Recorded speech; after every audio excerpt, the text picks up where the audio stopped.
真的是全民都在吃肉片。福鼎不仅有肉片，还有很多小吃。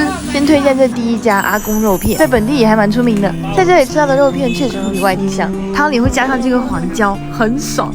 肉片饱满，梗啾啾的。这里的人还会很爱吃那种拌肉片，小朋友还会拿来当正餐吃。我感觉全世界小朋友都爱吃福鼎肉片吧，又滑又弹又香，谁会不爱？还有福鼎的蜜翅也是一定要吃的，推荐这家楚翅。我感觉每家做的味道都很不一样，不要看它黑，甜口的非常好吃。这也太黑了吧，这个甜味真的很香哇。第三家要是吃一个牛肉滑粉，这个肉片呢就是用牛肉做的，肉片加粉就是双重 Q 弹。第四家是本地老字号串串香，他们做这个酱料非常有味。吃这种串串的时候呢，就很想搭配一份火鸡面。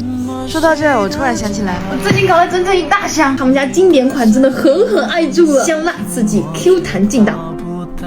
还有5种口味，还有奶油、芝士、炸酱面、双倍辣，好吃到要一起分享。我准备了1万份3样火鸡面大礼包，尝鲜名额，专属链接就挂在评论区置顶了，链接在这还有库存呢。第5家是殿下请吃现炒的炒米粉，锅里会在不停的翻炒米粉啊、白果啊，锅气十足。就你感觉这些东西都见过，但跟你说这些味道都不一样。炸带鱼汤、杂烩汤。第6家就是晚上都喜欢去喝一碗的杏仁豆腐汤，很清凉。